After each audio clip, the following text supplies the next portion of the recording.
Yeah, no, there's a lot of great jobs. A lot of them are new jobs that people have never heard of, and that's part of what I do is because I work between industry and education. So I get to hear about all the jobs that are coming out, the jobs that are in demand right now, and the skills that go along with them.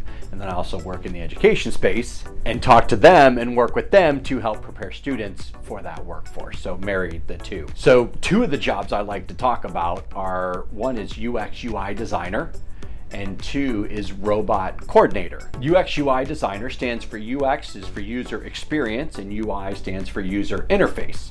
What that basically means, anytime you're developing a product, one of the things you look at is like, how does it look? Is it pleasing? Are people going to use it, buy it, want to use it?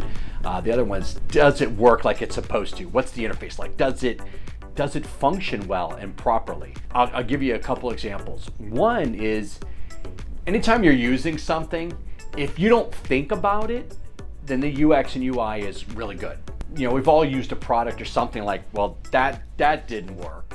Well, that's a bad UX or UI, probably more of the UI. I'll give you another specific example is I have to rent a lot of cars. I rent a lot of cars, so I travel a lot. I've worked with car companies, I've worked with a lot of different companies, and one of the specifics is the dash interface. And I'll go specifically like to the control panel. If the control panel, when you get a new car, you don't know this car, if you can all of a sudden work the control panel, you can go back and forth between the radio or the air conditioner, you know how to turn the heat up, the heat down, the blower, the fan on and off, then the UX UI is good. Okay, it looks good and it functions properly.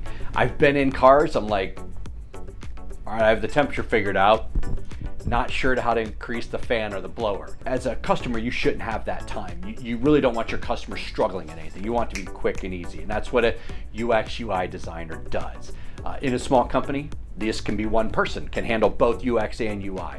In larger companies, they may have one of each, but in larger companies, there's a team on the UX group and there's a team on the UI group. So UX UI is great, in demand. You could look it up, jobs. There's so many that are needed, and it's a great job. And then the other one is robot coordinator.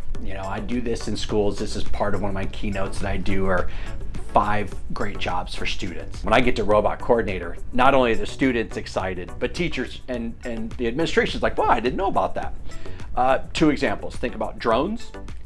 A single drone, or now we're into hundreds of drones being used as alternative to fireworks or displays or art. Another one that people are benefiting from but don't necessarily have probably seen are the robots that are in plants, that they're either bringing materials, like in a manufacturer and industrial setting, they're bringing materials to different places of a plant, or in places like Amazon, a fulfillment center, they're actually fulfilling these orders for, if you've ever ordered anything from Amazon or, got delivered to you, there's a big, high probability that there was an autonomous robot that helped get that order to you somewhere along the line. Those are jobs out there, robot coordinators. And then you can go down to programmers and everything else and engineers, but robot coordinator is a fun one because this is somebody who handles individual robot or a fleet of robots. So those are 2 that I really like talking about and shedding light on.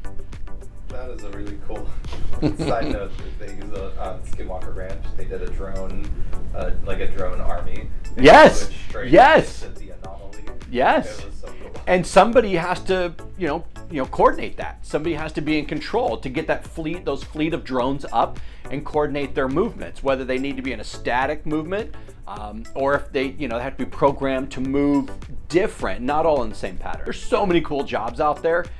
That's just 2 of probably 40 that I have, in my arsenal that I hear from, businesses and, companies that then I go talk with schools. I got a whole list of skills and jobs and technologies that we need to be aware of and be using in our education system right now to get students ready for the workforce. Some people call it future workforce, being future ready. There's a lot of buzzwords out there that people listening to this would be familiar with. But all of that, no matter what phrase you just heard or you've heard, it's part of a bigger one called Industry 4.0. That's really where I live, because all these technologies, all these skills, and all these jobs are what falls under Industry 4.0. And that's the stage we are in as a society right now. So I am helping getting students ready with that more of a global view. What do we do with those skills that we're adopting in schools right now? And getting them ready, whether it's it's a K-12 scope and sequence, all the way through. What does it look like in every single grade? Because anytime you're using curriculum or you're putting something into a system, you do a scope and sequence. Like a K through 12 type. What does this look like for everybody? What are our outcomes? What are our strategies? What's our curriculum? What's our material? What's our technology? All of those are part of whether it's some people look at it as technology adoption, different phrases, but it all falls under Industry 4.0.